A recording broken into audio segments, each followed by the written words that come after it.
नमस्कार दोस्तों, आपका स्वागत है फिर से मैक्स पॉइंट में। मैं हूं एन चौधरी और ये जो आज का वीडियो है दोस्तों, यह मॉडर्न हिस्ट्री से लिया गया वीडियो है। आप देख रहे हैं स्पष्ट यहाँ लिखा हुआ है 1857 का विद्रोह, 1857 की क्रांति के विषय में आज हम पढ़ने वाले हैं। यहाँ से प्रश्न तो खैर हर एग्जाम में पूछे जाते हैं, कोई ऐसा एग्जाम ही नहीं है जिसमें यहाँ से प्रश्न नहीं आते हैं।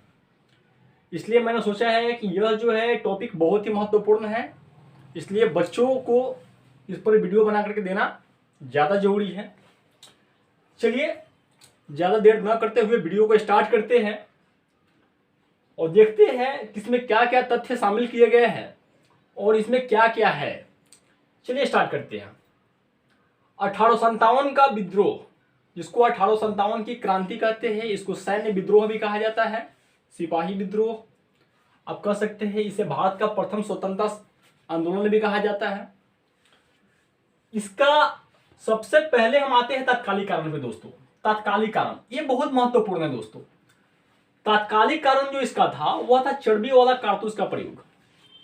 उस समय आपको बताया कि 1857 से पूर्व भारत में जो सैनिक जो होते थे उसमें कुछ भारतीय सैनिक होते थे, कुछ विदेशी भी, यानी कि अंग्रेज।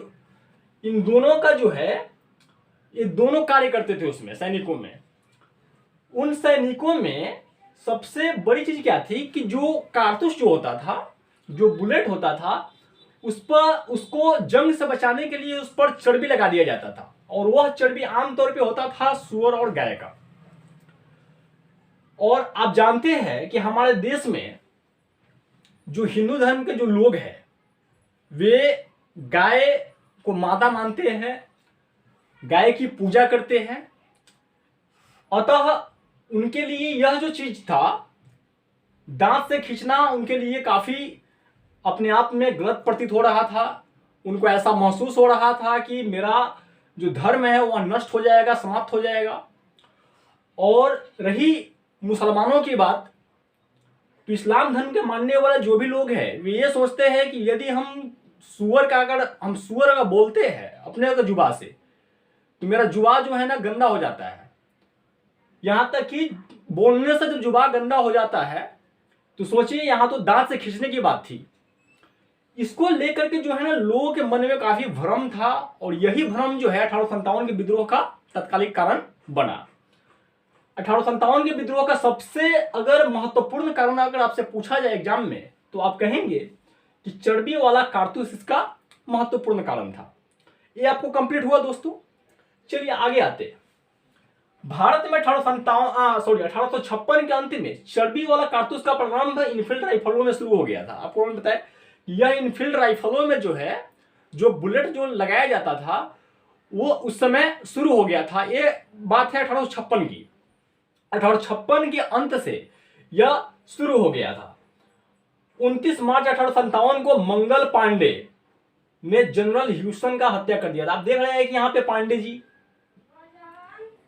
ब्राह्मण परिवार से बिलोंग करते थे, मंगल पांडे। और आप जानते हैं कि ब्राह्मण जो है वे वर्ण में सबसे ऊपर आते हैं और ये लोग और काफी पूजा पाठ वाले लोग होते हैं। तो इनके मन में जो था ये सबसे पहले आक्रोशित हो जाते हैं, इसलिए कि ये सोच लेते हैं कि हमसे ये अंग्रेज क्या करवा रहा है, हमारे धर्म को नष्ट कर रहा है, हमारे सभ्यता संस्कृति को नष्ट कर रहा है। अतः इससे वह गुस्सा होकर के, एक लेफ्टिनेंट रहता है जिसका नाम है बाग, बहुत जगह बो भी लिखा रहता है, ठीक ना, आप इसका ध्यान रखेंगे, बहुत जगह ऐसे भी लिखा रहेगा, लेफ्टिनेंट बाग ऐसे भी लिखा रहता है दोस्तों, ये ध्यान रखेंगे। लेफ्टिनेंट बाग और जनरल ह्यूसन का हत्या कर दिया, यानी कि वो गुस्से में आकर के कर दिया। वह यह देख रहा है कि यही लोग जो है वो हमारे धर्म को नष्ट करने पर तुले हुए हैं। अतः इससे गुस्सा होकर के 29 मार्च 1857 को क्या किया, ये हत्या कर दिया, जिसके एवज में इन्हें 8 अप्रैल 1857 को पकड़ करके फांसी दे दी गई। यानी कि इनको 8 अप्रैल 1857 को क्या कर दिया गया, फांसी दे दिया गया दोस्तों। आप ध्यान रखेंगे, आपसे ये भी फैक्ट पूछा जा सकता है कि मंगल पांडे को फांसी कब दिया गया, तो वह डेट आपको याद रखना है 8 अप्रैल 1857, जबकि उन्होंने 29 मार्च 1857 को लेफ्टिनेंट बाग और जनरल ह्यूसन का हत्या कर दिया था। यह बहुत ही महत्वपूर्ण पॉइंट है, आप इसको ध्यान में रखेंगे, यह बहुत ही ज्यादा एग्जाम में पूछा जाता है। चलिए थोड़ी सी बात आते हैं मंगल पांडे पे, जिसको मैं एक जगह एकजुट किया हूं, इसको आप ध्यान दे दीजिए थोड़ा सा। मंगल पांडे जो थे वे 34वीं इन्फेंट्री के जवान थे। एग्जाम में हमेशा पूछा जाता है कि मंगल पांडे जो सिपाही था वो किस इन्फेंट्री से मतलब संबंध रखता था, तो आपका आंसर होगा 34वीं इन्फेंट्री से इनका संबंध था। और वे कहां के निवासी थे? बलिया के, उत्तर प्रदेश के बलिया के वे निवासी थे मंगल पांडे। ये आपको कंप्लीट हुआ। आपसे पूछा जाएगा कि मंगल पांडे किस इन्फेंट्री से संबंधित थे, तो आपका आंसर क्या होना चाहिए? आपका आंसर होना चाहिए 34वीं 34 इन्फेंट्री। और यदि आपसे पूछा जाए कि वे कहां के निवासी थे, तो वे जो निवासी थे वे बलिया उत्तर प्रदेश के निवासी थे। यहां तक कंप्लीट हुआ आपका। चलिए आगे आते हैं। देखिए क्रांति का प्रसार जो है वह माना जाता है 10 मई 1857 से, मेरठ उत्तर प्रदेश। क्रांति का जो शुरुआत है, वास्तव में इसका शुरुआत जो है ना, जो मतलब पूरी तरह से जो शुरुआत हो गया वह 10 मई 1857। हालांकि इसका जो है यह विद्रोह का जो सिलसिला है वह पिछले 1 साल से चल रहा था, लेकिन 1857 में 10 मई को यह पूर्ण रूप से स्टार्ट हो गया। तो क्रांति का प्रसार यदि आपसे पूछा जाए या क्रांति का शुरुआत आपसे पूछा जाए, तो आपका आंसर होगा 10 मई 1857। कहां से? मेरठ से। ये आपका कंप्लीट हुआ। ये आपसे स्थान भी पूछा जाता है, तो स्थान आपका हो जाएगा मेरठ और आपका डेट हो जाएगा 10 मई 1857। यह क्लियर हुआ दोस्तों। चलिए आगे आते हैं। देखिए बहादुर शाह जफर को इसका नेता घोषित किया गया था 11 मई 1857 को। बहादुर शाह जफर, आप देख रहे हैं कि बहादुर शाह जफर जो थे वे अंतिम मुगल बादशाह थे। तो उस समय हमारे देश में जो है, हमारे देश में सैन्य विद्रोह का जो नेतृत्व करने वाला कोई राष्ट्रीय स्तर पर कोई व्यक्ति नहीं था।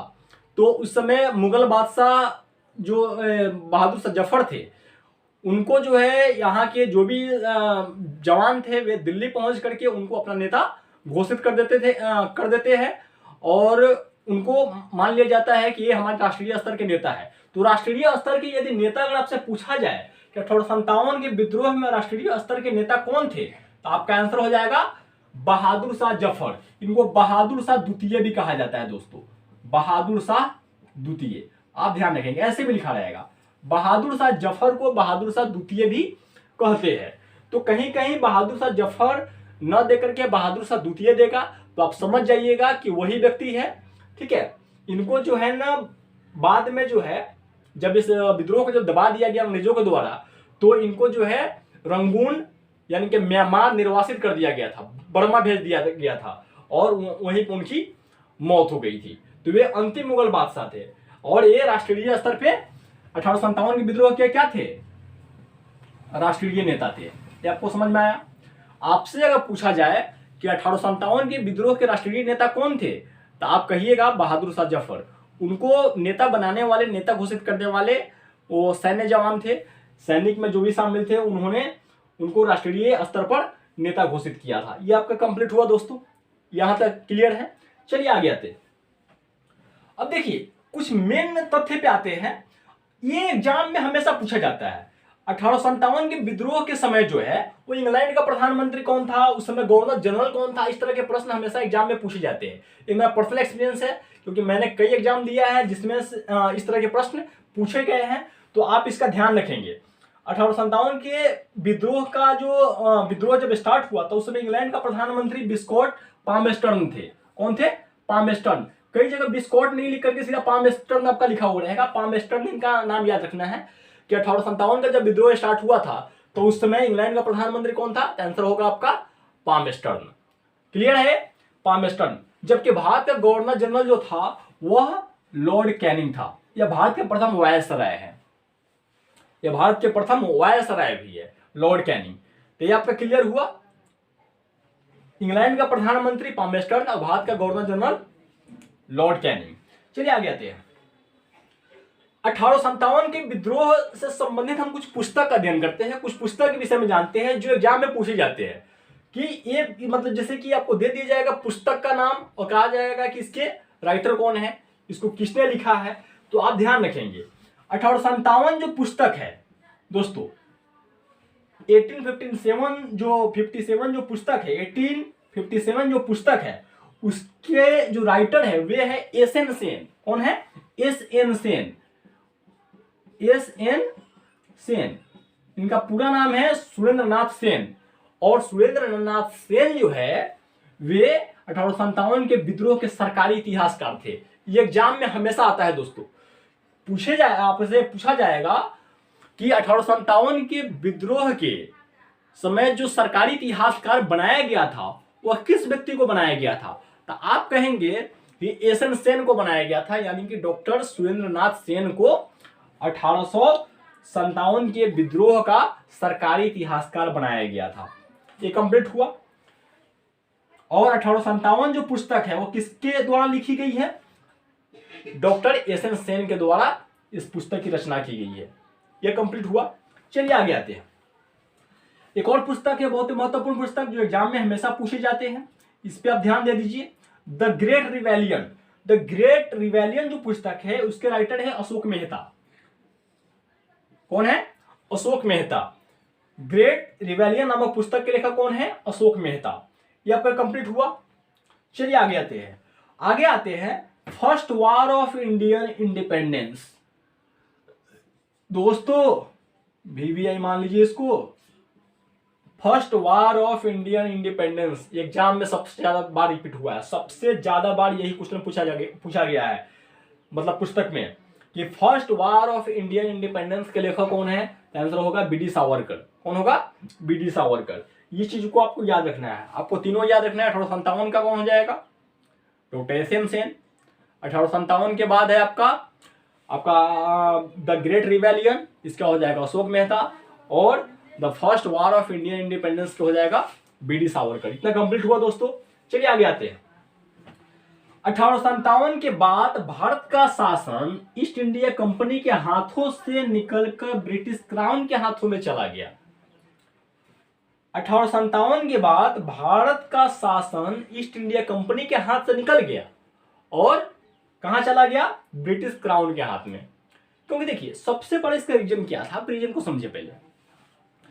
1857 का जो विद्रोह हुआ था इसमें ब्रिटिश ईस्ट इंडिया कंपनी के जो भी आला अधिकारी थे उन लोगों का सबसे मतलब हम कहते हैं कि सबसे बड़ी कमी हम मानते हैं इस चीज को कि उन्होंने यहाँ के लोगों का धार्मिक, सांस्कृतिक और आर्थिक जो मतलब यहाँ के लोगों का जो मतलब मिजाज होता है उस पर मतलब गहरा आघात करने का प्रयास किया, जिसका सबसे बड़ा जो मतलब कारण जो निकल करके आया, सबसे बड़ा जो परिणाम निकल करके आया वह निकल करके आया 1857 के विद्रोह। अतः ब्रिटिश जो क्राउन है, जो उस समय महारानी विक्टोरिया थी, उस समय वो सोच ली कि नहीं, इसमें सबसे बड़ी लापरवाही है ब्रिटिश ईस्ट इंडिया कंपनी की। अगर यह लापरवाही नहीं करता, वहां के लोगों का धर्म वगैरह नष्ट करने के बारे में अगर नहीं सोचता, लोगों को दबाने का प्रयास नहीं करता, तो शायद लोग विद्रोह पर नहीं उतरते, विद्रोह नहीं करते। इसलिए वो क्या की कि जो भी उसका पावर था, यानी कि ईस्ट इंडिया कंपनी का जो पावर था, वो उसको क्या किया, समाप्त करके अपने हाथ में उस पावर को ले लिया और वहां से जो है अधिकारियों को नियुक्त करके भेजना प्रारंभ किया। चलो, तो यहां तक आपका कंप्लीट हुआ। चलिए आगे आते हैं। इसमें हम आते हैं कुछ स्थान के विषय में हम जानकारी प्राप्त करते हैं कि किस स्थान से किस व्यक्ति ने विद्रोह शुरू किया था। इसमें देखिए मुख्य केंद्र के रूप में दिल्ली, झांसी, कानपुर, लखनऊ, आरा को जाना जाता है। अब देखिए मुख्य केंद्र में दिल्ली है, झांसी है, कानपुर है, लखनऊ है, आरा है। सबसे पहले यह सवाल उठता है कि भाई ये जो दिल्ली है, यहां से विद्रोह का नेतृत्व किसने किया? तो आपको मैंने बताया कि बहादुर शाह जो जफर थे वे दिल्ली से इस विद्रोह के नेतृत्व कर रहे थे, जो राष्ट्रीय स्तर पे इसके नेता घोषित किए गए थे, देश स्तर पे वही नेता थे। तो यह तो आपको समझ में आ गया कि दिल्ली से नेतृत्व किसने किया? तो आपका आंसर होगा बहादुर शाह जफर या बहादुर शाह द्वितीय। जबकि झांसी से यदि आपसे पूछा जाएगा तो आप जानिए रहे कि झांसी की रानी लक्ष्मीबाई। झांसी की रानी लक्ष्मीबाई को कौन नहीं जानता है? तो झांसी से जो है वे 1857 के विद्रोह का नेतृत्व करने वाली कौन है?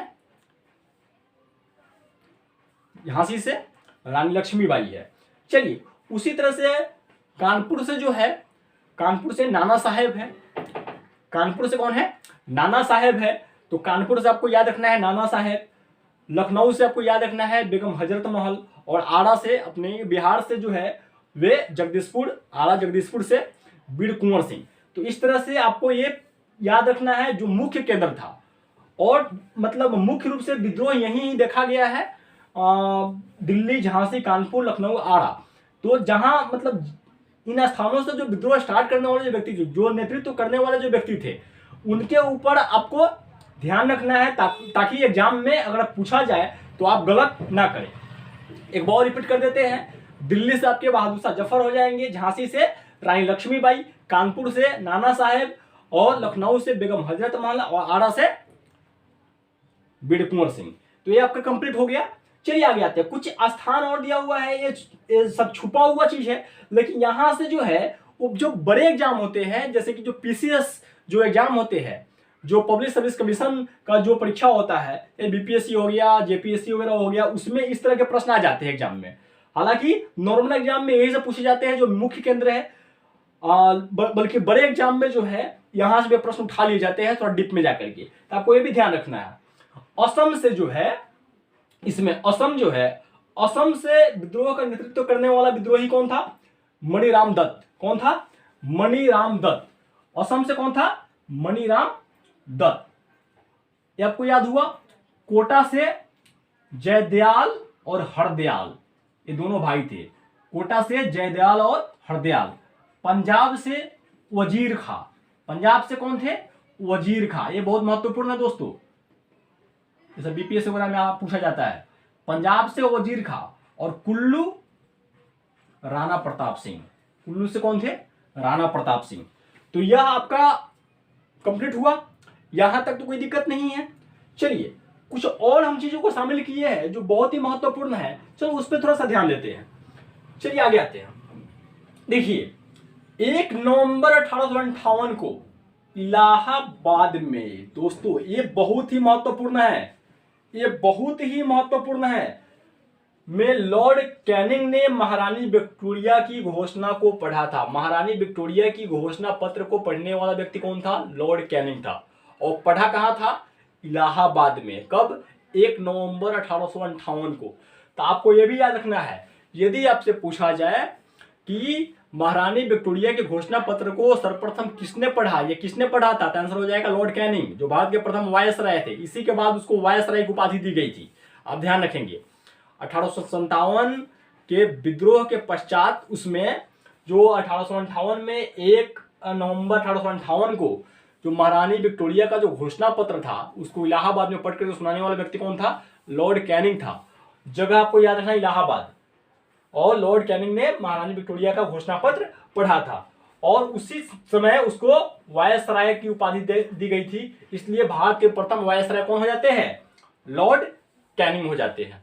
भारत के प्रथम वायसराय लॉर्ड कैनिंग हो जाते हैं। चलिए आगे आते हैं। देखिए, इसके बाद जो है, इसका जस्ट कुछ समय के बाद पील कमीशन, पील आयोग का गठन किया जाता है। ये पील आयोग का गठन किया जाता है। इसमें जो है ना, सैनिक में थोड़ा बहुत बदलाव के लिए जो है ना, एक आयोग का गठन किया जाता है जिसका नाम दिया गया है पील आयोग। इस पील आयोग के अकॉर्डिंग आप देख लीजिए, भारतीय सैनिक और यूरोपियन सैनिकों का अनुपात में जो है फेरबदल कर दिया जाता है। और इसमें पहले जो है यह जो अनुपात रहता है वह 5:1 अनुपात में रहता है। ये पूर्व का है, 5:1 का अनुपात रहता है। यानी कि यहां देखिए, भारतीय सैनिक और यूरोपियन सैनिक जो है उसका अनुपात रहता है 5:1, यानी कि 5 भारतीय सैनिक पर 1 यूरोपियन सैनिक पहले रहता है। लेकिन पील कमीशन जब बनाया जाता है तो पे कमीशन के अकॉर्डिंग वह अनुपात 2:1 कर दिया जाता है, यानी कि 2 गो भारतीय सैनिक पर 1 गो जो है यूरोपीय सैनिक तैनात रहेगा। क्लियर हुआ दोस्तों? जो अनुपात 5:1 का अनुपात होता है वह पील आयोग जब गठित किया जाता है तो उसके पश्चात वह अनुपात 2:1 कर दिया जाता है। यह आपका कंप्लीट हुआ, कंप्लीट हो गया दोस्तों। तो इस तरह से जो है इसमें जो भी मेन फैक्ट्स थे मैंने उसमें शामिल किया था, और इस तरह से 1857 के विद्रोह से संबंधित जो भी पॉइंट है वो आपका कंप्लीट होता है। मैंने जो भी बताया है इसको एक बार और आप रिवाइज कर लीजिएगा, कंप्लीट आपका हो जाएगा। यदि आपको स्क्रीनशॉट लेना है तो स्क्रीनशॉट भी आप ले सकते हैं, स्क्रीनशॉट आप ले लीजिए। चलिए, उम्मीद करते हैं आप ले लिए होंगे। चलिए फिर मिलते हैं किसी और वीडियो में। जय हिंद, जय भारत।